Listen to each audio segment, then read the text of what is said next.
नमस्कार, आप देख रहे हैं तेज रफ्तार न्यूज लाइव चैनल में आप सभी का स्वागत है। बढ़ते हैं आज की खास खबर की ओर। क्या है पूरा मामला, जुड़े रहिए हमारे न्यूज चैनल के साथ। कानपुर में ऑल इंडिया पत्रकार एकता एसोसिएशन का पत्रकार सम्मान समारोह संपन्न। पत्रकारों, समाजसेवियों को सम्मान पत्र देकर किया गया सम्मानित। पत्रकार एकजुटता के साथ सम्मान और सुविधाओं के लिए संघर्ष जारी रखें। कानपुर यूपी संवाददाता। यहाँ के बाबूपुरवा न्यू इरा पब्लिक स्कूल में ऑल इंडिया पत्रकार एकता एसोसिएशन का सम्मान समारोह सफलतापूर्वक संपन्न हुआ। समारोह की अध्यक्षता शानू पत्रकार ने की तो संचालन वरिष्ठ पत्रकार हामिद हुसैन ने किया। मुख्य अतिथि ऑल इंडिया पत्रकार एकता एसोसिएशन के राष्ट्रीय अध्यक्ष दिलशाद अली, राष्ट्रीय वरिष्ठ उपाध्यक्ष अनवर अहमद नूर, उत्तराखंड के अंकित कुमार रहे। अनेक महिला पत्रकार भी शामिल रहीं, जिनमें राधा भाटिया, भावना भाटिया, बबीता वर्मा, रेशमा बेगम, शन्नो, सना परवीन प्रमुख रही। सम्मेलन में पत्रकार विनय मिश्रा, वरिष्ठ पत्रकार सैयद फैयाज, पत्रकार सलीम खान, दानिश पत्रकार वीरेंद्र शुक्ला, साबिर हुसैन, शमसुज्जोहा, जर्रार हुसैन, गोलू मोहम्मद, तंजीम गुलाम हुसैन, प्रखर अवस्थी, मोहम्मद रजा, इक्तिदार हुसैन, मोहम्मद अली आदि लोगों को भी सम्मानित किया गया।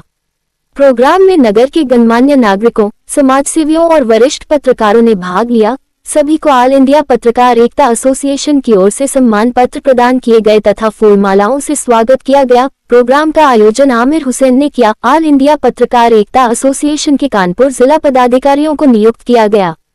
वरिष्ठ पत्रकार अनवर अहमद नूर ने 10 सूत्रीय पारित प्रस्तावों को सबके समक्ष रखा, जिनमें पत्रकारों के लिए पत्रकार सुरक्षा कानून की तत्काल स्थापना, पत्रकार पेंशन यानी पत्रकार सम्मान निधि को समान रूप से सभी राज्यों में लागू कराना, सभी पत्रकारों को स्वास्थ्य सुविधाओं का निःशुल्क लाभ और स्वास्थ्य बीमा योजना से पत्रकारों को जोड़कर उन्हें उसका लाभ दिलाना, मान्यता प्राप्त व गैर मान्यता प्राप्त पत्रकारों के लिए समान सुविधाओं की मांग, पत्रकारों के लिए आवास योजना लागू की जाए, पत्रकारों पर फर्जी मुकदमों की न्यायिक जांच और भविष्य में पत्रकारों के खिलाफ आए किसी भी मामले को दर्ज करने से पहले उच्च अधिकारी से जाँच आवश्यक करना, जिलेवार पत्रकारों को सूचीबद्ध करके उनको सूचना विभाग द्वारा सुविधाएं उपलब्ध कराना, पत्रकारों के बच्चों के लिए निःशुल्क शिक्षा और छात्रवृत्ति योजना लागू हो, हर जिले में पत्रकार भवन की स्थापना हो जहां पत्रकारों के लिए मीटिंग हॉल, पुस्तकालय, इंटरनेट सुविधा, विश्राम गृह आदि हो, पत्रकार कल्याण कोष का गठन हो जिससे आकस्मिक दुर्घटना, बीमारी, मृत्यु या आपातकालीन परिस्थितियों में पत्रकारों को तत्काल सहायता दी जाए।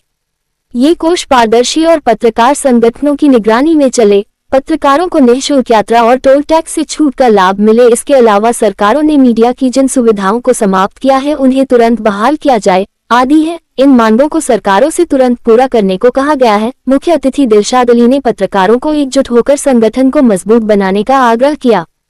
पत्रकार राधा भाटिया, रेशमा बेगम ने पत्रकारों की समस्याओं को उजागर किया।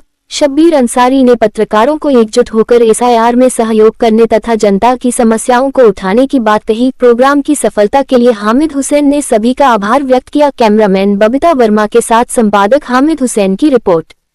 सबसे पहले आपका परिचय हो जाए आप लोगों का। तो मेरा नाम अनवर अहमद नूर है। दिल्ली सरकार से मान्यता प्राप्त और 25-30 साल दिल्ली में रहते हुए पत्रकारिता कर रहा हूँ। सर, आज इस प्रोग्राम का मुख्य उद्देश्य क्या है? ऑल इंडिया पत्रकार एकता एसोसिएशन ने आज कानपुर में पत्रकारों की एक सभा की।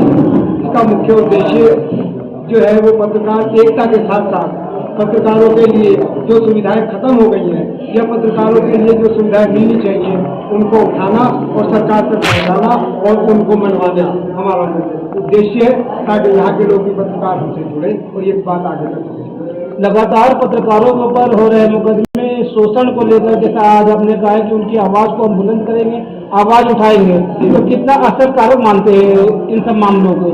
देखिए, असर कारक तो आप पर हम पर है। अगर हम किसी बात को सुन के घर में बैठ जाते हैं, उसमें कोई रिएक्शन नहीं देते, कुछ नहीं करते, तो वो भी असर कारक नहीं। अगर मैं किसी बात को सुनकर आपके बीच या बाहर निकलता हूँ, अपने पत्रकार साथी की मदद के लिए पहुँचता हूँ और उसकी मदद करता हूँ, तो वो असर कारक है।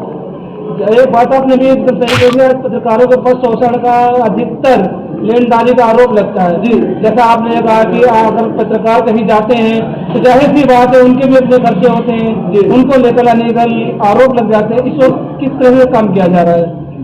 नहीं, हम इस बात इसको जो है सामाजिक रूप से बिल्कुल मान्यता देने के मूड में। क्यों कि जो लोग अगर नहीं भी लेते वो बदनाम है, जो लेते हैं तो वो भी है साहब कि कितना दे दिया, कितने, उसमें पारदर्शिता नहीं होती। अगर एक आदमी आया है हमारे यहाँ, हम उसकी मेहमान नवाजी कर रहे हैं, तो मेहमान नवाजी में अगर हम उसका जो खर्च है, पेट्रोल पंप है या जो भी चीज और चीजों पे भी तो खर्च कर रहे हैं, तो अगर उसको दे देते हैं तो ये कोई गलत नहीं है। हाँ, भ्रष्टाचार में लिप्त होना या दलाली करना या किसी से छुपा के लेना वो बिल्कुल गलत है, इस पेशे के खिलाफ। ऑल इंडिया पत्रकार एकता एसोसिएशन द्वारा आप क्या लगता है युवाओं को कोई नया मार्गदर्शन पत्रकारों को दिया जा रहा है? देखिए, हमारी एक संस्था ऐसी है ऑल इंडिया पत्रकार एकता एसोसिएशन, जो नए पत्रकारों को, जो युवा पत्रकारों को, जो स्ट्रीट पत्रकारों को या जो यूट्यूबर्स हैं जिनको कोई पत्रकार नहीं मानता, हम उनको पत्रकार मानते हुए सारी सहूलियतों की मांग कर रहे हैं, अपने साथ लेके चल रहे हैं, अपने संगठन से जोड़ रहे हैं और सरकार से भी ये हमारी मांग है कि उनको मान्यता प्राप्त का दर्जा दिया जाए और उनको जोड़ा जाए। हामिद साहब लगातार देखिए, ऐसा है कि मैं सीधे ये कहता हूँ कि अगर निर्दोषों पर प्रशासन ने अत्याचार किया, तो जब मैं समाज सेवक था तो भी मैंने मदद किया, आज मैं पत्रकारिता कर रहा हूँ तो भी मैं उसी तरह मैं मदद करता रहूंगा और अपनी जान की बिना परवाह किए हुए हम अपने पत्रकार साथियों के लिए हर विषय में आगे से आगे बढ़ चढ़कर भाग। आज इस प्रोग्राम आयोजन के अंदर कई पत्रकार हमारे पत्रकार बंधु मौजूद रहे हैं और हम जिस तरह से लगातार पत्रकारों की एक अपनी अलग पीड़ा को सुनवाई दी जा रही है, तो आने वाले समय में पत्रकार को इसके लिए क्या क्या काम किए जाएंगे सर? देखिए, पत्रकार जब हमने सरकार दिए हैं, जैसे सरकार है, दिल्ली सरकार है, गुजरात महाराष्ट्र सरकार है, तो वहाँ पत्रकारों को जो है मानदेय पर उन्हें मिलना शुरू हो गया है और जो हमारे यूट्यूबर पत्रकार हैं उनको भी सम्मिलित कर लिया गया और उनको सरकार विज्ञापन दे रही है।